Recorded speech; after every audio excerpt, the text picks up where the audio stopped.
Donc,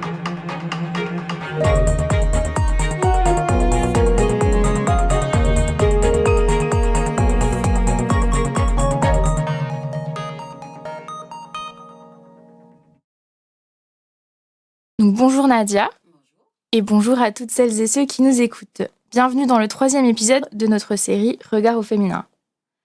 Nadia, tu as été directrice du Forum européen de bioéthique. Tu es une femme d'affaires avec une carrière impressionnante et on est ravis de t'avoir avec nous aujourd'hui. Merci. Je suis impressionnée par cette présentation. Merci. On me dit souvent femme d'affaires. Je ne sais pas trop bien ce qu'il y a derrière, mais je suis impressionnée. Voilà. On va voir ensemble ce qu'il y a derrière. Alors. D'accord, très bien, merci. Alors, tu as exercé le métier de journaliste pendant 27 ans. Mm-hmm. Qu'est-ce qui t'a intéressée dans ce domaine ? Alors, donc, dans le journalisme, d'abord, moi, ce qui m'a intéressée, en fait, et ce qui m'intéresse toujours, c'est la diversité des sujets, des personnes que je rencontre. Je crois que j'ai une immense frustration innée en moi, qui est celle de ne pas pouvoir vivre toutes les vies de possibles sur cette terre. Et il me semble, maintenant que je me connais un petit peu, que j'ai toujours soif de récits, j'ai toujours soif de voir ce que font les autres, de réalisation et même des échecs, parce que c'est toujours très formateur. J'ai l'impression, c'est un peu comme pour ma boulimie, pour les livres, pour la musique, j'ai l'impression que je suis quelqu'un qui a une immense, comment dirais-je, conscience de l'éphémérité de la vie, et donc cette envie terrible de m'introduire un petit peu chez l'autre, dans l'entreprise, ou chez l'autre dans ce qu'il fait. Donc voilà, je crois que c'est ça, c'est l'intérêt pour l'être humain, ce qu'il est capable de faire, ce qu'il sait faire. Une curiosité. Curiosité terrible, quoi. Oui. J'arrive pas à la guérir. Alors ensuite, je dois ajouter que je me croyais originale dans le choix de ce métier, mais en fait dans la famille on en a plein des journalistes. Il y a comme ça, parfois on fait des choix en se disant je veux me démarquer, mais en réalité on en a déjà 2, 3 en comptant un cousin. Un de mes frères était journaliste et en même temps c'est mon prof à la fac à Sciences Po. Voilà, je pense que des portes étaient ouvertes parce que c'est une famille d'intellectuels. Et il y avait tout le temps du débat chez moi en permanence. Et voilà, il y avait cette porte-là d'ouverte et peut-être aussi l'envie de me dire il me faut un métier que je puisse prendre avec moi où que j'aille sur cette planète. En migrant, en m'exilant, qu'importe, un métier que je puisse prendre avec moi. Il est dans ma tête. Je peux l'exercer dans n'importe quelle langue, en effet. Alors oui, il y a en ce moment, il est en suspens comme ça, le journalisme, mais ça ne veut pas dire que je ne vais pas y retourner. Je suis toujours au SNJ et puis, voilà, je suis ce métier de très près. Voilà. Ok, d'accord. Est-ce que, du coup, tu as des sujets de prédilection ? Alors ça, c'est vraiment moi, j'adore cette question parce qu'en fait, oui. Alors, je m'explique. N'oublions pas que je pars d'Algérie. Nous sommes fin des années 86.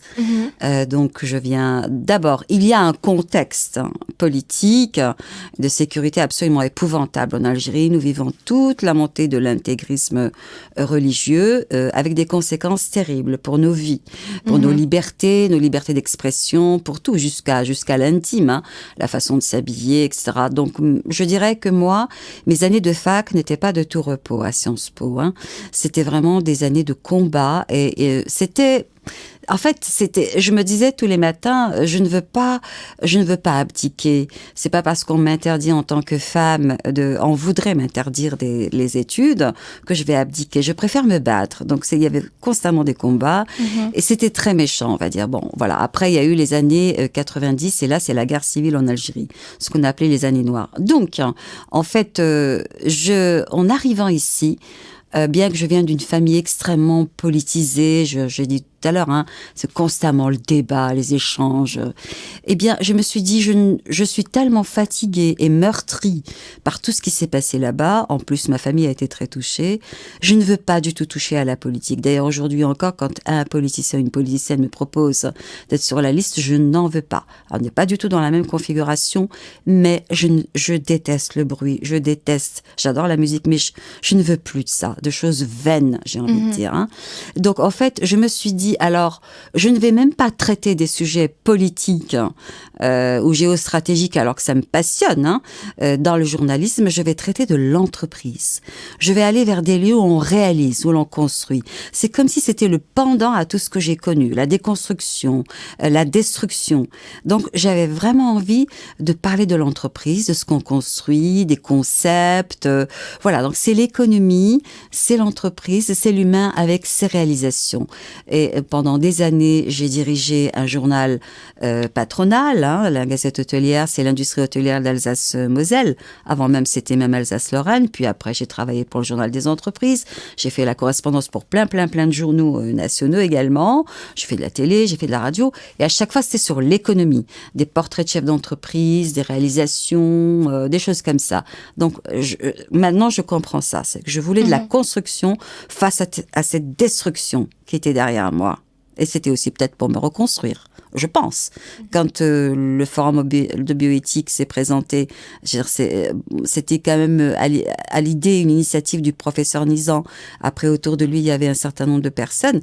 Là aussi, j'ai vu une façon, je pense que j'avais déjà cette sensibilité énorme pour l'humain, pour les questions éthiques, parce que j'ai vu ce qu'un être humain peut faire à un autre humain, en mauvais, je le dis avec des mots, c'est un doux euphémisme. Donc, je me suis dit, oui, on va en faire un forum, oui. Et nous étions un groupe autour de lui, et nous l'avons construit. Donc voilà, les sujets de prédilection, je dirais, pour moi, ça reste tout ce qui est de l'ordre de la construction, d'éclairer également les gens, sans entrer dans le militantisme, d'éclairer les gens sur des questions qui les concernent, comme ça, l'éthique, ou encore comme ce que vous faites, les questions de la femme, du genre, voilà. Ok, très bien. Et du coup, d'essayer d'amener des choses positives aussi autour de... C'est ce qui m'intéresse, c'est d'amener du positif. On me dit souvent, pourquoi tu souris tout le temps? Je n'y peux rien, je crois que je suis née comme ça. Et puis, je me dis que j'ai une chance énorme de vivre dans un pays où je peux...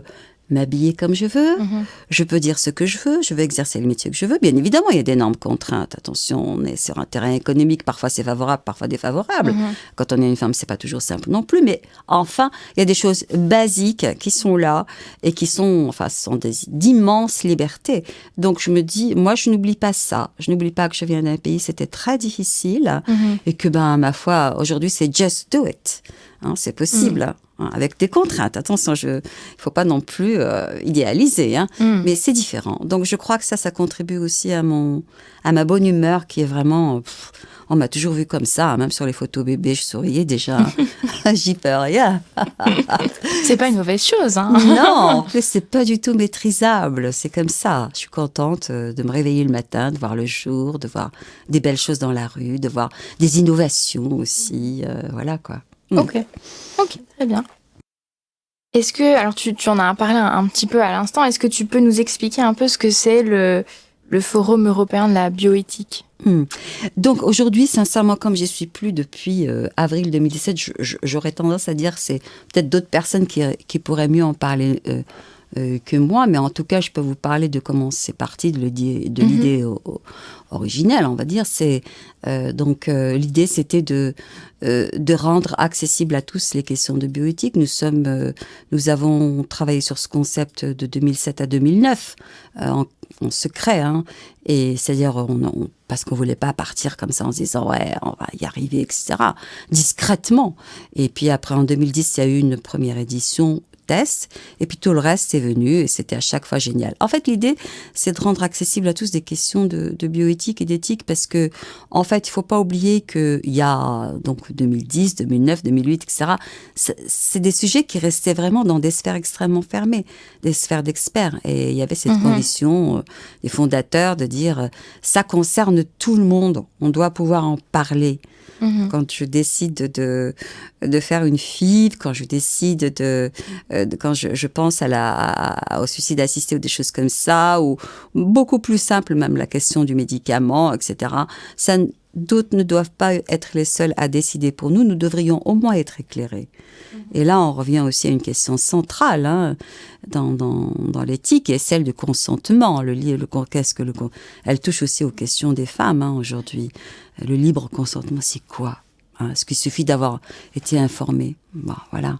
Donc, en gros, c'est vraiment de rendre accessible à tout le monde ces sujets-là, c'est-à-dire leur permettre d'en parler, en débattre entre les experts, le grand public, et puis interroger également pas uniquement la philosophie ou la sociologie, mais également les pratiques, hein, le tissu associatif, les malades, etc. Et pas que les malades. Hein. Et puis, j'ai envie de dire, interroger d'autres formes d'expression, comme l'expression culturelle. On oublie souvent que genre la culture, la musique, ou c'est pas fait pour faire joli, quoi. Ça dit quelque chose. Hein. Que ce soit la musique, que ce soit le texte. Et il faut écouter ces artistes-là, il faut voir le travail des peintres, leurs œuvres pour comprendre. Parfois, en un dessin, on résume tout. On résume l'essentiel, tout est dit. Ça peut, je veux dire, on fait l'économie d'une journée de débat quasiment. Hein. Tout est dit là-dedans. Ou alors à travers la musique, la chanson, voilà. Oui, c'est vrai qu'on peut faire passer des messages aussi... Grandiose. Ouais. C'est énorme. C'est énorme. Je sais pas, aujourd'hui on a le sujet, il y a par exemple, la planète, l'environnement, le développement durable sont des thèmes cruciaux. Et cette chanson, je me souviens, elle est assez ancienne, de Mickey 3D, Respire. Et même le clip, quoi. Je veux dire, c'était quand je le voyais, moi je détestais ce clip parce que quelle horreur. Et non, on y est. Oui, c'est sûr. Je sais pas si tu connais l'artiste Suzanne. Oui. Elle a des paroles, enfin, je trouve qu'elle écrit très très bien.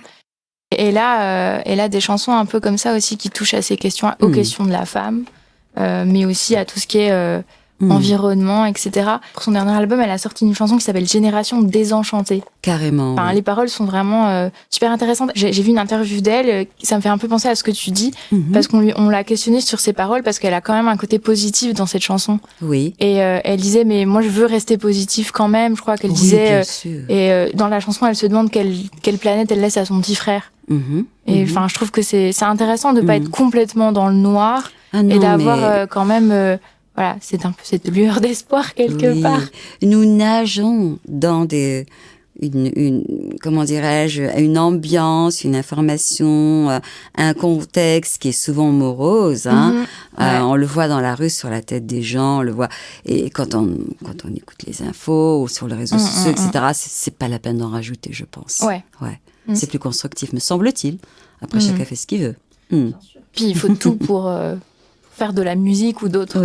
Mais il est vrai qu'un poème ou un texte d'une chanson, souvent, sont beaucoup plus efficaces qu'un manifeste, à la limite. Mais ça ne veut pas dire qu'il ne faudrait pas qu'il y en ait, attention. Hein. Mais c'est frappant, quoi. Oui. Si on rajoute là-dessus la voix, les arrangements musicaux... Tout à fait, la musique et le clip. Comme je disais, pour Respire, le clip t'avait interpellé. C'est vrai que ça joue beaucoup aussi, l'image. Ouais. On peut faire pas mal de choses, je pense. Oui. Quand tu étais au Forum européen de la bioéthique, est-ce que tu as eu des défis particuliers à relever, des choses qui ont été plus compliquées que d'autres ou quelles étaient je crois que d'une façon générale, qu'on soit en entreprise ou en association ou comment dirais-je, dès qu'il s'agit de... Moi, mon parcours a été fait de construction. Je construis des projets, je construis des événements, je construis des journaux. Voilà, ça a été comme ça s'est fait comme ça. Je me rendais pas compte que j'avais ce profil-là. Et la vie m'a appris que je l'avais. Parce qu'à chaque fois, je pars quasiment de zéro, quoi. Il y a toujours des difficultés qui sont celles qui sont liées au financement, à l'adhésion. Mais après, ça s'estompe. En fait, moi, dans ma tête, moi, j'oublie vite les choses qui sont... même si elles sont marquantes, j'oublie ce qui a été lourd ou négatif. Le résultat est si beau. Et puis aujourd'hui, ok, j'y suis pas, mais ça continue. C'est génial. C'est juste super, quoi. Voilà. Non.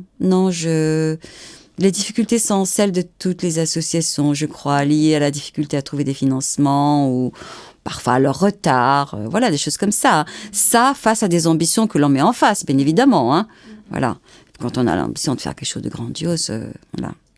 Ok. Tu as écrit plusieurs ouvrages, il me semble. Est-ce que tu veux nous en parler ? Alors, en fait, ce sont des ouvrages Ce sont des commandes. D'abord, j'en ai 2 avec les éditions d'organisation et la PEC. Justement, ce sont des enquêtes que j'ai conduites dans des entreprises sur le thème de l'évaluation des cadres en entreprise. Okay. Ah, c'est super intéressant parce que on voit comment on évalue le projet l'évolution d'une personne, ses compétences, pour flécher son parcours, ou pour qu'elle-même, elle flèche son parcours. Mais on voit aussi comment ces méthodes d'évaluation, parfois, sont peut-être détournées dans leur usage, comment elles peuvent faire du mal également. Ou alors, quand elles font du mal aussi parce qu'elles sont mal utilisées. Ou utilisées à d'autres fins. Hein. Mais n'empêche que, tout cela est rentré dans les entreprises françaises à peu près, mais d'une manière très forte, me semble-t-il, surtout dans les années 2000. Et c'était intéressant c'est intéressant de voir quelle méthodologie on utilise pour flécher les parcours. Et moi, en tout cas, de ces 2 livres, ce que je me souviens de la peur des cadres, même si eux-mêmes sont obligés de faire, bien évidemment, des évaluations pour les N-1, etc., pour leurs collaborateurs. C'est jamais un moment simple, l'évaluation, hein, parce qu'il y a le regard de l'autre. Hein, et souvent, il y a un regard à 360 degrés ou des tests, etc. Ce n'est jamais simple. Je dirais que c'est jamais simple, et peut-être l'essentiel, c'est que, parce que maintenant, c'est réglementaire quand même de faire ne serait-ce qu'un entretien annuel d'évaluation, etc. Je dirais que peut-être il y a aussi de la frustration. C'est-à-dire que, OK, on évalue, moi je dis je veux aller dans ce sens, je veux telle formation, je veux tel salaire, etc. Mais est-ce que c'est suivi des faits ou pas? C'est-à-dire que c'est une batterie d'outils, c'est intéressant. Après, je pense que ça l'est plus si c'est suivi des faits, s'il y a réellement un temps d'échange et un temps d'application. Je crois que si aujourd'hui on nous dit que beaucoup de jeunes ne veulent plus être managers, oui, moi je comprends, parce qu'en plus de leur job, il faut qu'ils managent une équipe et donc prendre en compte, par exemple, ces éléments-là d'évaluation de l'évolution de leurs collaborateurs, etc. Parce qu'il est en responsabilité de les faire grimper, de les faire évoluer, de les faire travailler ensemble, et lui-même ayant au-dessus de lui d'autres ordres, d'autres orientations qu'on lui donne. Alors ça, c'était super intéressant. Ensuite, il y en a d'autres peut-être pour lesquels j'ai particulièrement de l'affection. C'est en fait avec le carnet de vie. Donc il y a eu, c'est une dame qui a lancé cette maison d'édition. En fait, elle nous avait commandé, nous étions 7 ou 8 journalistes, je crois, un livre sur le portrait de chef d'entreprise alsacien. Ok. Et là, moi, j'en ai eu beaucoup. Ouais, c'était génial. Vraiment, portrait de chef d'entreprise alsacien, ça s'appelle comme ça. Et c'était très intéressant parce que j'ai pu approfondir avec les entreprises, des chefs d'entreprise, tout en faisant leur portrait. Je dirais, j'ai dépassé le stade de ce que je faisais auparavant, c'est-à-dire les concepts, les investissements, la fiscalité, des choses comme ça, pour rentrer dans les motivations, l'histoire de la famille, ce qui les amène à ça. Et j'ai envie de dire que là, ce que j'ai trouvé particulièrement intéressant, c'est que qu'ils soient de jeunes chefs d'entreprise, enfin Quadra, Quinca, etc., de nouveaux chefs d'entreprise, j'ai trouvé que sur ce territoire alsacien, il y avait comme une sorte de continuité dans l'engagement du chef d'entreprise envers son territoire, envers ses salariés, dans sa responsabilité envers sa région, un peu comme leurs prédécesseurs. Je pense à tous les fondateurs, notamment des gens à Mulhouse, Sud-Alsace, mais tous les chefs d'entreprise je pense à Météor et d'autres, tous ces chefs d'entreprise, toutes ces entreprises alsaciennes qui aujourd'hui sont mondialement connues, qui ont construit par après le mouvement mutualiste, coopératif, etc., qui avaient ce sens de la responsabilité envers leur territoire. Ça m'a frappée. Je me dis, tiens, ça me fait penser à ça, hein, ça me fait vraiment penser à ça, quoi. Voilà, ça ce sont vraiment les livres qui m'ont marqué. Un autre, peut-être, oui, que j'aime beaucoup. Là, j'ai fait de la réécriture de la maquette, de la mise en page. C'est le livre de la maquette, de la mail Ok. Elle a fait un reportage et moi je suis passée derrière, on m'a confié, La Nuée Bleue m'a confié la réécriture, parce qu'elle avait quand même déjà commencé, de cet ouvrage. Je crois que j'apparais là-dedans en tant qu'éditeur et parfois, je ne sais plus comment j'apparais selon le tirage. Et ça m'a mise en fait dans une autre problématique spécifique à ce territoire qui est celle des malgré elles. On connaissait les malgré nous, les hommes. Mais là, les malgré elle. Il se trouve que moi-même en Algérie, dans mon entourage familial, il y avait une dame, c'est la femme d'un de mes oncles, Frida Marguerite, qui me parlait de l'Alsace, qui me parlait de tout ça. Donc pour moi, c'était pas nouveau. Et donc, ce sont quand même des femmes qui ont été incorporées de force pour travailler dans l'industrie, en particulier dans l'industrie de l'armement, etc., avec des conditions épouvantables. C'est l'esclavagisme et beaucoup de... comment dirais-je, il y avait beaucoup de chantage. C'est-à-dire que si elle n'y allait pas, de toute façon, c'est toute la famille qui était emmenée dans les camps et tout. Moi, je trouvais c'est intéressant. Nina Barbier a fait vraiment un travail remarquable de faire un focus sur ces femmes. On parlait des hommes et là, elle a fait un focus sur ces femmes. Il me semble, et ça reste à confirmer, ça on peut le retrouver sur les archives des journaux, il me semble que à la suite de la parution de ce livre, je crois que ces dames ont après demandé, comme pour les hommes, une réparation auprès de la fondation franco-allemande, je crois. Voilà, après il y en a d'autres. Oui, j'ai travaillé aussi sur la brasserie Fischer, au moment où elle a été transférée. Là aussi, c'était des portraits de salariés de la brasserie. Quand l'activité a été transférée à Heineken. Voilà, c'est des choses comme ça, oui. J'aime beaucoup, ouais. J'aime bien les portraits, du coup. J'adore, oui, j'adore. Parce que ça demande de se poser. Et puis, je veux dire que quand je fais un article sur les chiffres, enfin, sur les investissements, sur l'outil, je suis dans du factuel et je suis dans l'interrogation sur la stratégie, sur la vision de l'entreprise, du chef d'entreprise. Quand je fais un portrait, là, ça demande de moi un tout autre travail, et ça m'oblige, c'est pas toujours facile, mais je suis obligée d'écouter l'autre, je suis obligée c'est autre chose, c'est vraiment génial. Et du coup, c'est axé plus sur l'humain et son expérience. Oui. Oui, tout à fait, oui. Et puis, comment dépeindre l'autre? C'est une grande responsabilité, ça. Moi, je le fais, on aime les portraits que je fais, mais j'avoue que je ne suis pas... J'ai toujours peur, bien évidemment. Je me dis, pourvu que ça plaise, mon Dieu, oui. J'espère que je n'ai pas trahi. Alors, je n'ai jamais eu d'erratum. Les gens se retrouvent dans ce que je dis d'eux, y compris des petites choses très perso comme ça. Mais il y a toujours un moment de stress, tout de même. Je comprends. Alors, tu es une femme, tu as une très belle carrière, on l'a dit tout à l'heure. On peut donc dire que tu as réussi au niveau professionnel. Est-ce que tu penses avoir traversé le fameux plafond de verre? Et comment?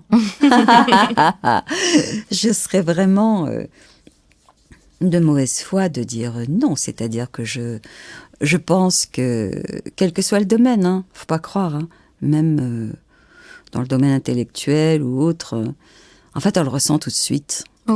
On le ressent. Rien n'est dit, mais il y a des impossibilités. Et moi, pour le moment, j'ai toujours fait en sorte de le repousser, mais avec beaucoup de boulot. Il ne faut pas croire que ça se fait comme ça. C'est un travail de dingue. Je suis une forcenée du boulot, c'est vrai. Et j'innove toujours, j'apporte toujours quelque chose. Je mise là-dessus, sur la compétence, l'innovation, sur ce que j'apporte de différentiel, qui va faire progresser, qui va profiter à l'autre. Pas vraiment à moi, le plus important, à l'autre, pour que voilà, moi-même je puisse avancer. Et puis, moi aussi, j'ai connu aussi des situations où le chef d'entreprise me dit... de toute façon, je sais pas, face à une demande d'augmentation de salaire, même de 10 €, j'ai envie de dire, qui dit de toute façon, vous travaillez, c'est votre argent de poche. Je ne sais pas ce qui fait dire ça, mais je l'ai déjà entendu, effectivement. Est-ce parce que j'aime la mode et que je m'habille d'une certaine façon? Je n'en sais rien. Bon, je laisse ça aux autres de décider, mais de répondre. Mais c'est vrai que c'est très blessant, parce que... c'est pour l'argent de poche, j'ai fait autre chose, quoi. Et puis le travail, ce n'est pas uniquement une façon d'avoir, ce n'est pas pour avoir, c'est une façon d'être aussi. Il nous met en réseau, il nous met en développement, il nous challenge, donc nos neurones sont hyper actifs, on se dépasse, c'est tout ça, quoi. Donc voilà, donc me réduire à argent de poche, machin, ça c'est un peu dur, quoi. C'est un peu dur. c'est sûr. Bien sûr, moi aussi, j'ai déjà vu et vécu les situations où l'autre, un collègue, monsieur, travaille moins, où il fait beaucoup de politique, on va dire, dans l'entreprise. Il est mieux payé, mais il est toujours apprécié. On se demande pourquoi. Bah oui, il dérange pas, etc., etc. Et puis, il faut dire aussi qu'une femme qui a envie de bien faire, de s'en sortir, elle dérange toujours. Parce que tôt ou tard, elle va sortir de l'ombre, même si on essaie souvent de... Moi, je sais que j'ai déjà fait plein de fois d'essayer de rester dans l'ombre pour pas, comme tape sur la tête tout de suite. Eh bien, ça dérange toujours. Ça dérange toujours. Ça, c'est vrai encore aujourd'hui. Ouais. Ouais. Ah ouais, c'est vrai. Et l'idée d'être trop autoritaire quand on est une femme, en anglais, on dit souvent bossy pour une femme, mais c'est pas un adjectif qu'on donnerait forcément à un homme. Ah, toujours. Moi, je l'ai entendu des milliers de fois. Je veux dire, je suis désolée, quand on me fait un boulot qui est dégueulasse, c'est un boulot qui est dégueulace. Je vais pas le dire comme ça, mais je vais dire, on va peut-être refaire les choses. Pour moi, ce n'est pas abouti. Et rien en disant cela, je passe déjà pour un cerbère. Je dis, et je sais que c'est ma phrase préférée, on va peut-être refaire autrement les choses. Il me semble que ce n'est pas abouti. Alors qu'un homme me dirait, mais attends, bon, je vais pas être vulgaire à la radio, enfin pour le podcast, mais voilà. Donc oui, ça je l'entends beaucoup. Alors, ce à quoi je réponds, on n'arrive pas là en étant, voilà. Hein, c'est sûr. C'est comme ça. La fonction forge le caractère, et c'est pareil pour les hommes. Je réponds même plus en réalité. Je réponds plus parce que c'est vain. Quand on pense avoir éteint un préjugé là, il y en a un autre qui ressort là. Donc, j'ai envie de dire que le préjugé ou les mots blessants ou qu'on nous balance, en réalité, sont là pour masquer d'autres choses. Par exemple, le fait de déranger parce que on fait bien ou qu'on veut que ça avance ou qu'on impose un rythme. Moi, toute ma vie a été rythmée par les deadlines dans le journalisme. Hein. Je veux dire, quand il faut rendre à telle date, c'est telle date et telle heure. C'est pas 5 minutes de plus. Hein. Voilà, toute ma vie, c'était comme ça, les deadlines. Donc voilà, je travaille beaucoup avec ce rythme accéléré.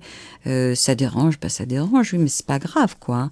Après, je trouve toujours des gens qui sont dans ma façon de voir, avec lesquels je m'entends, avec lesquels je peux faire équipe et construire de belles choses ensemble, oui. Donc, il faut bien s'entourer. Oui, il faut bien s'entourer. Et puis, à la limite, je fais aussi la différence entre un projet ou une mission qui porte mon nom, sur lequel je vais être extrêmement intransigeante, et puis la mission de quelqu'un d'autre, je serai aussi intransigeante sur la qualité, mais si celui ou celle qui décide de la mission, qui pense qu'il faut faire autrement, il n'y a pas de problème. Hein. On fera autrement, on verra le résultat. Puis après, s'il le faut, je corrige. Vous voyez, tu vois, c'est ça la différence. C'est qu'avec le temps, avec l'expérience, je sais qu'on va aller, par exemple, droit dans le mur, mais l'autre, elle voit autre chose. Je me dis, bon, est-ce qu'on peut rectifier ? Je prépare déjà le plan A, le plan B, le plan C. Comme ça, ni je la blesse, ni rien. Je laisse faire comme elle veut ou il veut. Et puis après, je dis, c'est pas grave. Je sais qu'on peut régler ça. Voilà. Donc, j'embête personne. Quelle stratégie, n'est-ce pas ? Ouf. Mais il faut des stratégies. Oui. Est-ce que du coup, tu aurais des conseils avec l'expérience que tu as à donner à des jeunes femmes qui cherchent justement à se placer et qui hésitent entre rester dans l'ombre et être considérées comme trop autoritaires ou qui cherchent un peu à évoluer dans leur entreprise mais ont peut-être du mal à se placer ? Moi, je trouve que c'est toujours très, très difficile de donner un conseil. Pourquoi ? Parce que je pense que c'est intéressant d'écouter les expériences des autres, leur avis, mais en fait, chacun a sa propre nature. Moi, peut-être, dans ma façon, voilà, c'est comme je suis constituée d'une certaine façon, qui fait que je peux agir dans tel ou tel sens. Okay ? Un caractère qui te permet de... Voilà, il paraît que j'ai du caractère, effectivement. Moi, je pense peut-être que oui, c'est-à-dire j'ai de l'endurance. J'ai beaucoup d'endurance. Il ne faut pas oublier que je suis une grande randonneuse. Je fais beaucoup de montagnes et ça demande beaucoup d'humilité et de l'endurance. Voilà, c'est vraiment humilité et endurance. Je sais qu'on n'arrive à rien sans cela. Hein.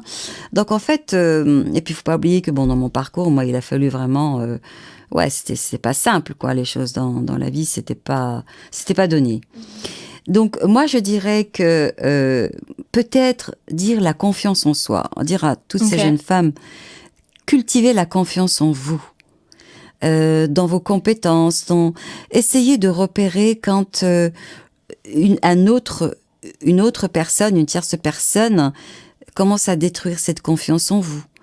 Par exemple, lorsqu'on arrive sur le lieu professionnel, plutôt que de dire bonjour, je sais pas, Madame Aubin ou non, vous allez bien. Ah, mais vous êtes magnifique, vous êtes super bien habillée. Enfin, c'est des petites choses comme ça. Parce que c'est gentil, mais petit à petit, ça nous réduit à la jolie et petite chose. À la potiche ou le pot de fleurs. Physique. C'est des choses comme ça qui travaillent en nous en réalité, à force de répétition.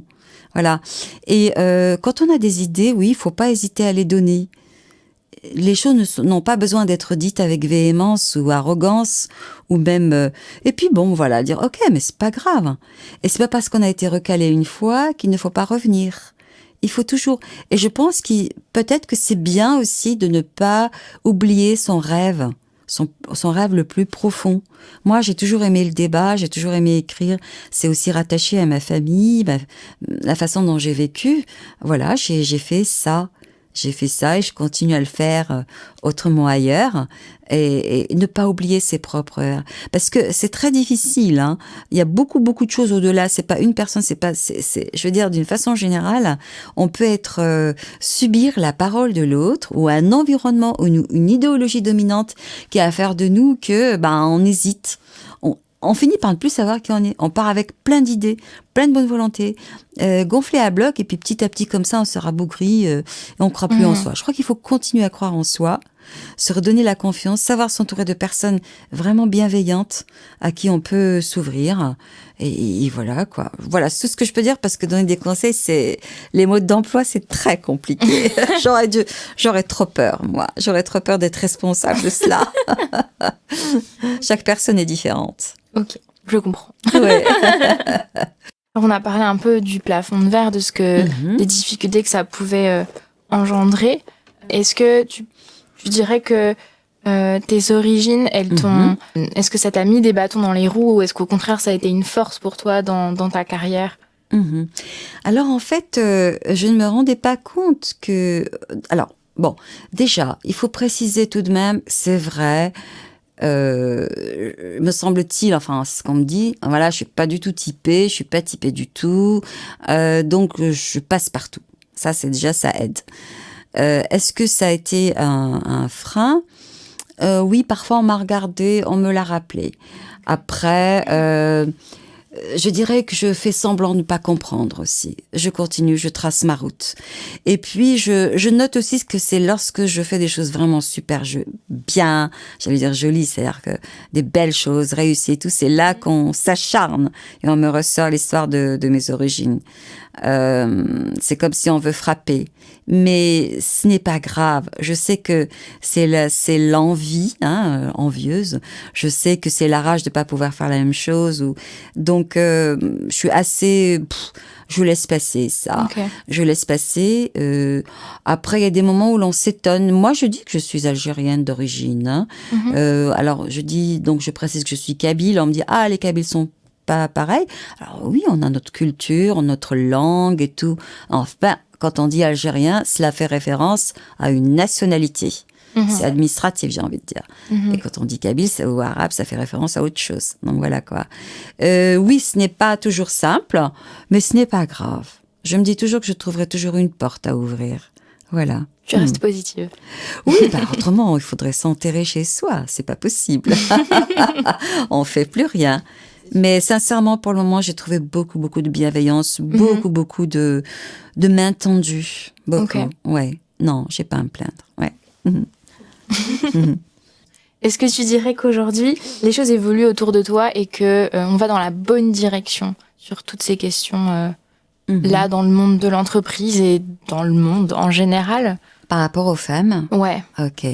Alors, je dirais qu'il y a... quand on dit, est-ce que c'est la bonne direction ? C'est vrai qu'on pose tous la question, là. Est-ce que c'est la bonne direction ? Il me semble qu'il y en a plusieurs. Ok. Je crois. C'est-à-dire que... Alors, je vais commencer par la première que j'observe. Moi, je me souviens quand j'avais des conférences de presse avec des chefs d'entreprise, je voyais énormément de femmes, quand même. Enfin, là, maintenant, si on regarde le milieu il y a eu beaucoup d'évolutions positives, mais ça me paraît tellement lent en France. C'est à la vitesse de l'escargot. Et je trouve que dans certains milieux, quand j'arrive, moi qui suis toujours dans les milieux de la décision, au contact par le travail, je vois des costumes, cravates, quoi. Voilà. Et quand j'organise des débats, quand je cherche des intervenantes, parce que j'essaie quand même d'avoir une certaine diversité, on va dire. Alors, j'adresse une invitation à une intervenante, souvent c'est le big boss qui vient. Parce que l'intervenante en question, alors c'est la compétente, c'est elle qui devrait parler du sujet en question. On me dit oui, mais elle est occupée, c'est monsieur un tel qui va la représenter. Ça, c'est un classique. Après, on me demande pourquoi moi, j'ai pas des plateaux où il y a beaucoup de femmes. Ben oui, mais j'ai essayé. Je trouve que c'est quand même nouveau, quoi. C'est-à-dire que les femmes sont toujours comme ça derrière à bosser. Et voilà, la représentation, c'est monsieur. Mais si vous regardez il suffit de faire organigramme de telle institution, de telle, je vais pas les citer, je risque de fâcher, mais je trouve que je sais pas, je suis pas très contente de ça. Enfin, c'est pas quelque chose qui me plaît, quoi. Après, bien évidemment, on fait avec ce qu'il y a. Ensuite, il y a d'autres directions qui sont celles que font les femmes elles-mêmes, en particulier les jeunes. Genre le mouvement MeToo, il agace, il fait peur. Eh ben, bravo, remarquable. Jamais j'aurais osé. Moi, à mon époque, même quand on en parlait entre des copines, on me disait oui, mais moi aussi ça m'est arrivé, oui, moi aussi on m'a touché les fesses, moi c'est ci, cela, et puis on m'a dit ça tue pas de toute façon. Je veux dire, il y a des choses comme ça, et là c'est extraordinaire ce qui se passe, y compris dans les entreprises. On a de plus en plus de femmes qui se regroupent entre elles, les salariés, etc., et qui sont vigilantes là-dessus. Dans les syndicats également, enfin au SNJ, je sais qu'on a une charte là-dessus. Donc il y a quand même des évolutions, même si... Alors c'est pour ça que je pense que vouloir rester sur une seule évolution, dire une seule orientation, c'est peut-être oublier ce qui se passe par ailleurs. Donc moi je vois autre chose en plus de ça. Et je trouve que toutes ces femmes, vraiment, elles ont un courage extraordinaire.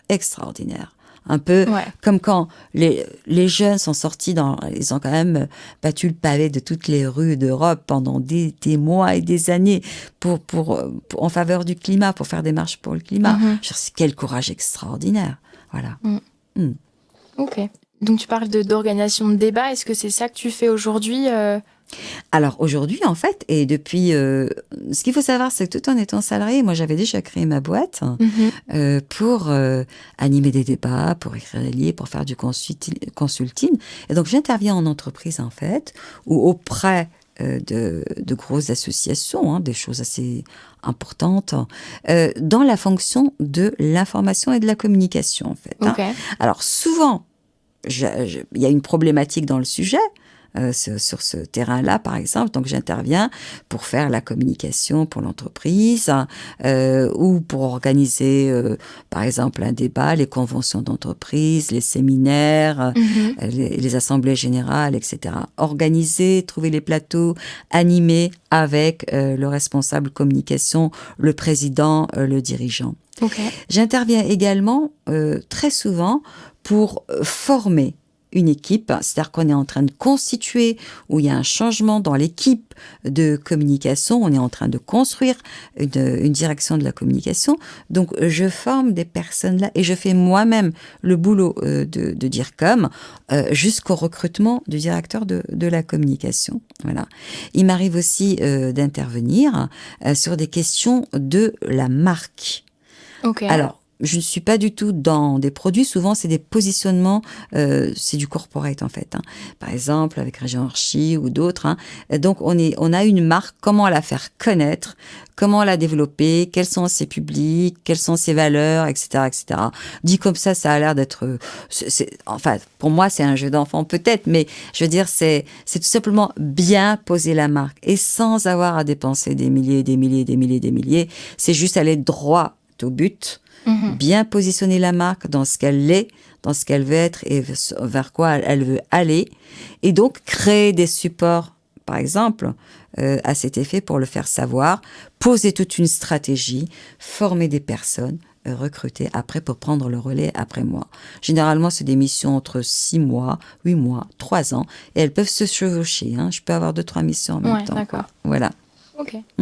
Alors, c'est dans le Grand Est, mais également à Paris. Hein, Ok, parce que d'accord. j'ai toute ma famille à Paris. C'est intéressant, cette idée de débat, parce que personnellement, j'ai l'impression qu'on ne sait plus débattre aujourd'hui et qu'on a besoin de réapprendre à déjà respecter le fait que on n'a pas tous le même avis et c'est comme ça.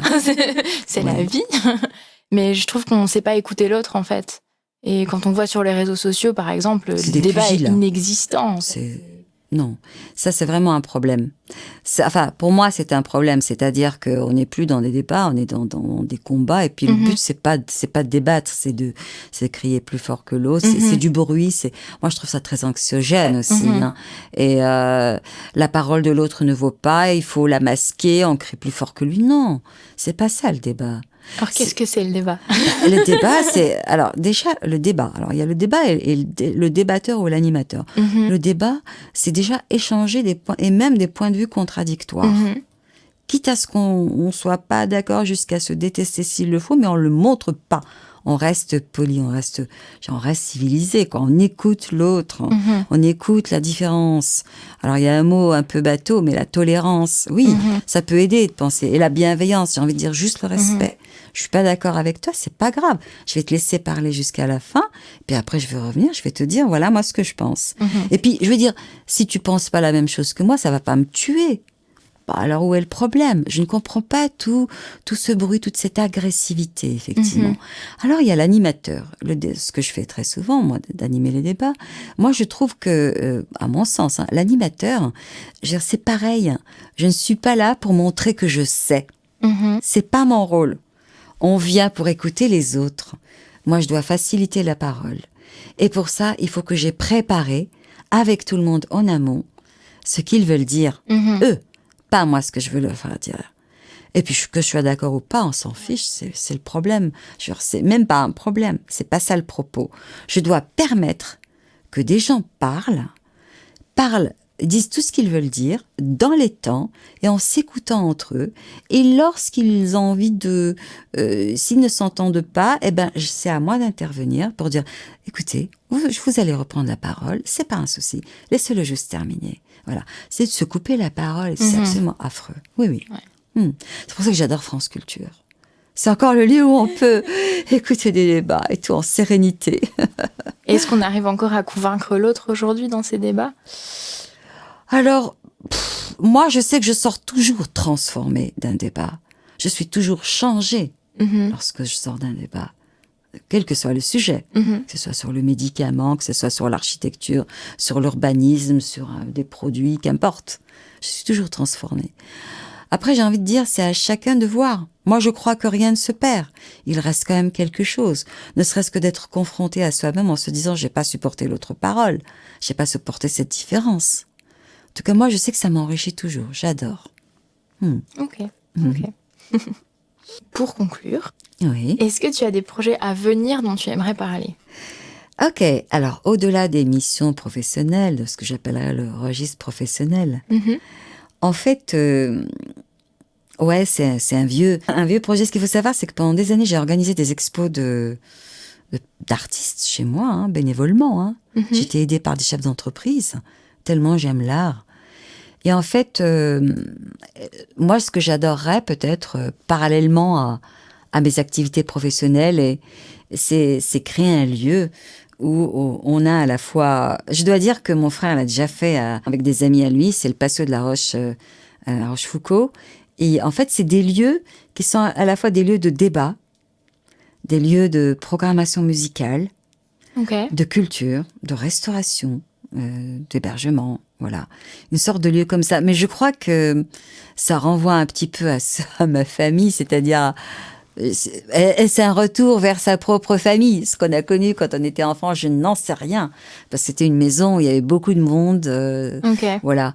Mais aujourd'hui, nous disposons, mon mari et moi, d'un lieu qui serait vraiment idéal, mais nous n'avons absolument pas décidé de le faire encore. Mais c'est vrai que moi, je ne désespère pas de transformer cet endroit en un lieu de culture, de je sais pas, voilà, de culture, tout simplement. Et en même temps, un lieu aussi commercial, bien évidemment, pour la musique, pour les livres, pour la peinture, pour la restauration, pour l'hébergement et tout ça, quoi.